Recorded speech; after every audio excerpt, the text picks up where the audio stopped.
What's going on, everybody? Happy New Year's. Happy New Year's to you. Happy 2024. This is Afrothinktank, and today, as I go to work for the first time in 2024, and I start this week, which is a short week, which is awesome. That means Friday will get here sooner.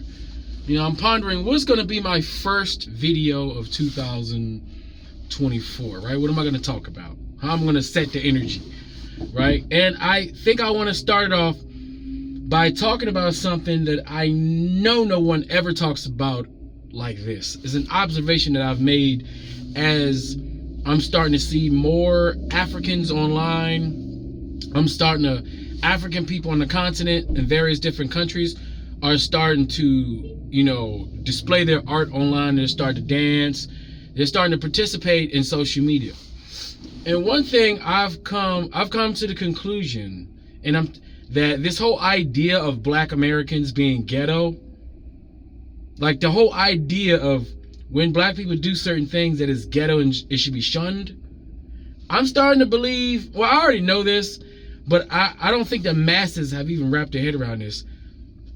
I think it's all a trick.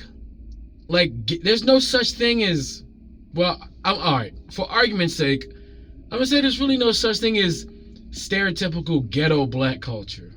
And I don't think we should be ashamed of the things that we do in the ghetto or the places that we call the ghetto.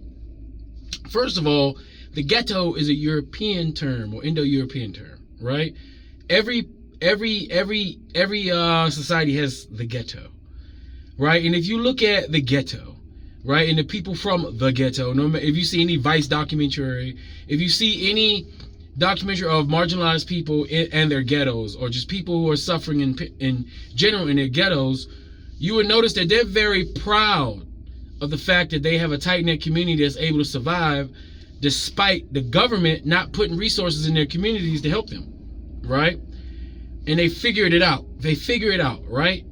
They're proud of their ingenuity that they show. They're also proud of the way they've been able to keep themselves entertained when the government and big business doesn't come in to provide that big box entertainment, right? They find creative ways to keep themselves happy, to keep themselves entertained, to keep themselves connected as a community, and all those things, right? And they're very proud of it. But when they point that same camera towards Black people in our ghettos, right, we don't get that same visual.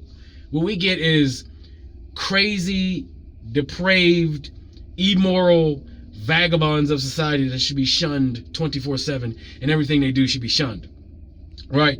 But in the unique case of African Americans, I just want to highlight a few things that we as African Americans are always being, things that are being levied at us as being ghetto, but I would argue that they're not ghetto, they're African, right? And we allowed European Americans to place our African culture into the ghetto category, to the point to where even Black people, like conservatives, you know, Coonarians, they use African traditions. They use the African identity of us and them, along with their European masters. Within society, they always point and say, that's ghetto, that's bad, that's frowned upon. Everything Black, right? For instance, let's talk about twerking, right? Now, when I was growing up, we didn't call it twerking. We call it, you know, booty shaking, whatever. But ever since we start to show that Black women, no matter what the situation is, will shake their posterior in excitement. They'll shake their posterior when they're pissed off. They'll shake their posterior when they're happy. They'll shake their posterior when they're jealous. They will shake their posterior for any reason necessary. And any reason is a good reason to shake their posterior, right? And the greater European society says, oh, look at that twerk, and that's ghetto, shameful Black culture, right? Look at those Black girls shaking their booties at inappropriate moments. Look at that shameful Black culture. And we actually have men will come online, and it was Black men, okay? We know white people gonna do. They always shame anything that Black people do because they're really jealous and they can't do it, so they shame it, right? But when Black people do it, You know, it made sense because we thought that we were trying to be more classy, or we were trying to be classy in the version of what Europeans said being classy is. We were trying to conform to whiteness. We were trying to be more white because white America says the whiter you are, the more professional you are. The closer you are to acting like Europeans, the more acceptable you are, right? So every marginalized society has been marginalized by those Europeans, have been trying to reach those goals to be accepted in the societies that they live in, right? But when you look at black folks, right? Let's just talk about some of the shit we do. Now let's go back to the posterior shaking. While some African people who think they're above the fray, who capitulate to white versions of professionalism and acceptance in class, right? What they do is they shun the black woman when she naturally does what the black woman does.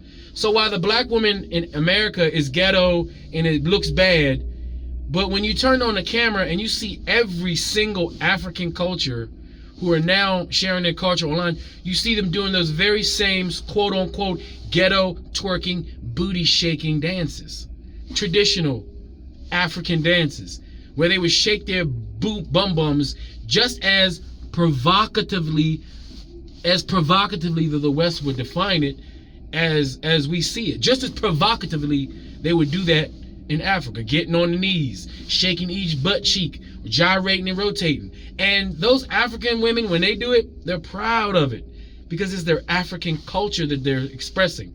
They're expressing themselves in the most natural, most beautiful way possible that us Africans are, since we are the most advanced human beings on the planet when it comes to communication and expressing one's feelings and just expression, period, right? They shake their butts unapologetically. Look at the South Africans, unapologetically women, all on the internet, shaking their butts and to various different African patterns, right? And I watch it all day. I'm scrolling, all right? Instagram, TikTok, YouTube shorts. You see these beautiful South African women, these beautiful Nigerian women, these beautiful Colombian women, these beautiful Ethiopian women, these beautiful Rwandan women, these beautiful Ugandan women, these beautiful Gambian women, these beautiful women from Ghana, Benin, Togo, Sierra Leone. You see all these beautiful Central African Republic, the Congo. You see all these beautiful African women dancing unapologetically, unashamedly, with their bums, just throwing them in the air. Every conceivable dance, provocative dance that we African Americans do, our women do with their butts. Every dance, which is a simulation of the mating ritual, where the woman would make herself attractive to the man will also dance too to make themselves masculine and attractive to the woman. One of the most basic forms and celebrations of fertility on the planet, the art of dancing, something that we Africans do unapologetically. People are shunning us for it. They shun the African American for shaking their bum. They shun the black man for encouraging the woman to shaking their bum. They shun the black man for wanting to gyrate his hips onto the black woman as she shake her bum, right? We call that ghetto. But in Africa, that's the dance of life. Look in the Caribbean, it's the dance of life.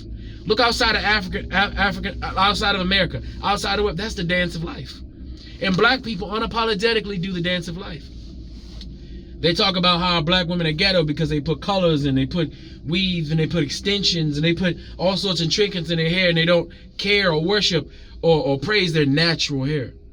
Now, in some cases in America, we understand that they don't do that because we were forced to capitulate to white professionalism. We were forced that. We still are dealing with post-traumatic syndrome from being forced and told that we have to look a certain way, right? That's an issue that we have in the West.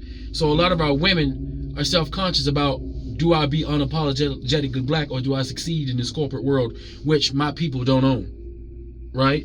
So they have to capitulate or else. Right? Even to this day, we still have, in 2024, we still have children being shunned for their natural black hair in supposedly professional institutions in supposedly a first world nation. Supposedly. In the age of information.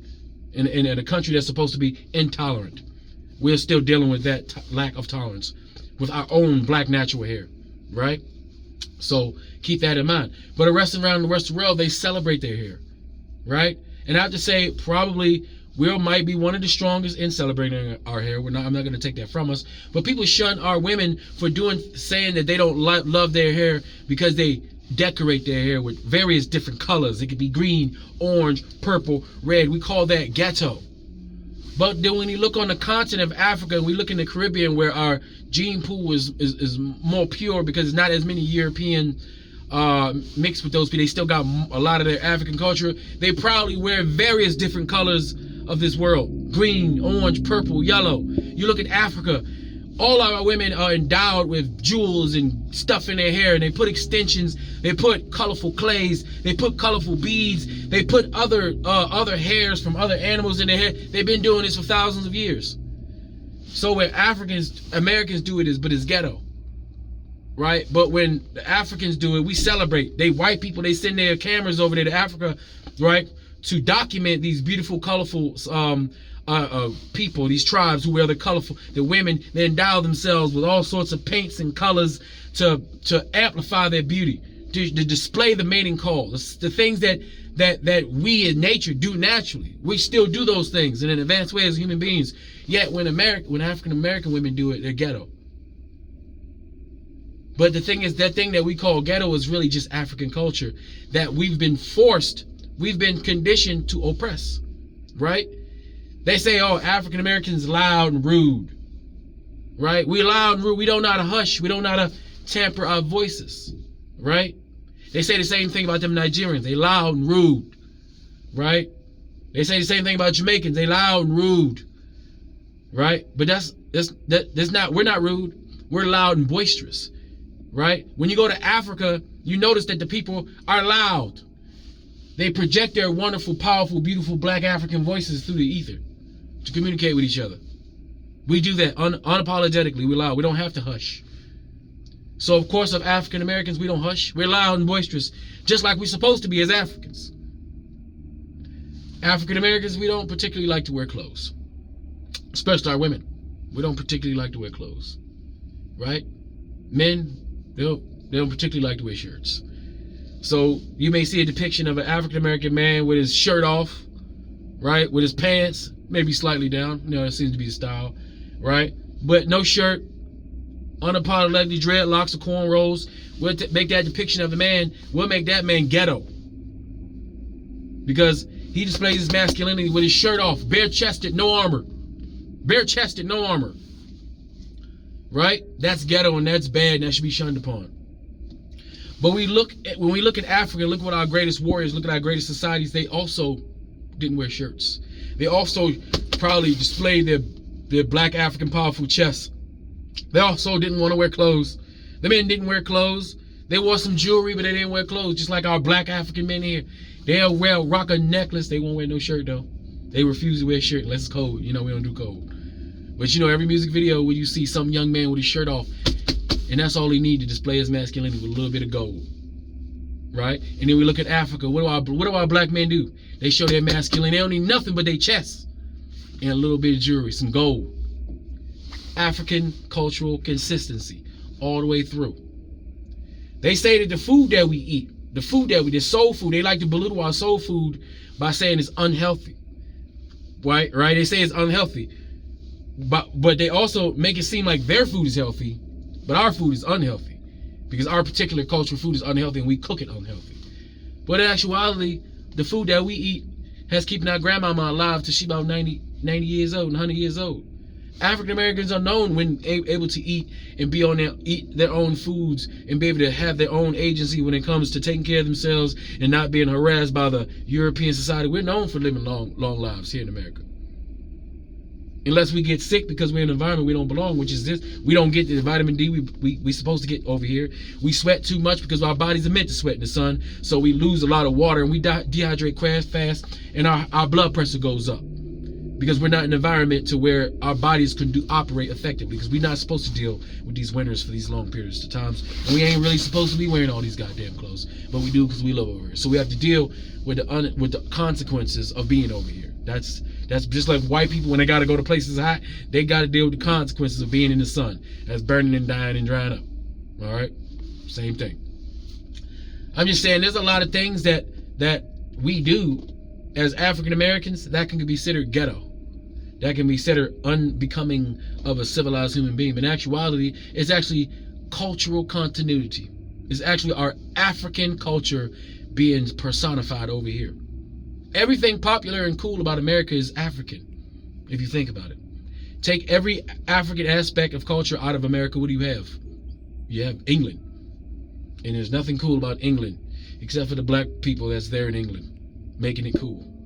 That's it. That's it. So I want black people to start having a new sense about themselves. There is nothing ghetto about our low-income people. Now we have people in the low-income community that make mistakes, that gear towards criminality, that you know, just like any youthful individuals, they're gonna make their mistakes. We all did. We can't act like when we were young we weren't doing dumb, stupid stuff, because kids do dumb, stupid stuff. In every society, in every community, there are bullies. In every community, there are people who are weak-minded and they will take the easy road. There are people in every community that don't care about their community, that will easily harm their community for the betterment of themselves. And that's a human thing. That's not a particular black, white thing. That's a human thing. But I just want African Americans to be more proud, unapologetically proud of their culture. I want you to understand that when we make music, that's just African music. We still arguing over who invented hip hop. Africans invented hip hop. Africans invented rhythm and blues. Africans invented rapping to a beat. We've been rapping to that drum beat for thousands of years. Western rap that we call hip hop is nothing but a new manifestation of something that we've been doing for thousands of years. Cultural consistency.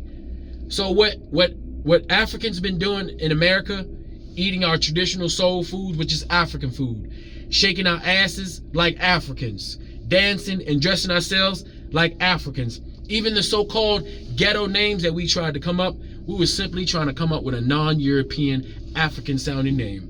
That's all we were doing. That's why we got these weird names, Toknisha. We even make fun of the fact that we do that. Toknisha, Emeritasia, like all these names was just us trying to reconnect to our African roots, even with our own names, trying to be creative with our first name, because that was the only name we could control, because the Europeans took our last names from us. So everything African Americans have been doing has, unbeknownst to them, subconsciously and consciously, has been staying attached, staying culturally consistent with their African traditions, their African cultures. And there's nothing ghetto about that. So I want y'all to start 2024 with a new attitude.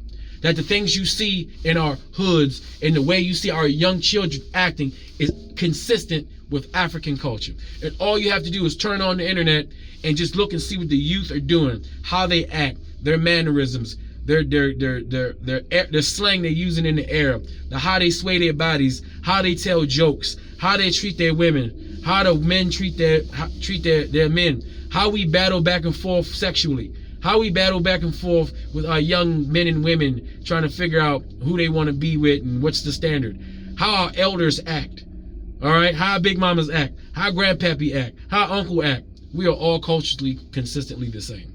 And it's time for us to start recognizing those similarities in ourselves. You may see it formed and wrapped in a different package, but trust and believe, when you open that thing up, it's the same gift. And that's the gift of African cultural consistency and continuity that we all share and enjoy. We just simply need to recognize it and start embracing those things. And all the things that you see different should be things that you should be celebrating.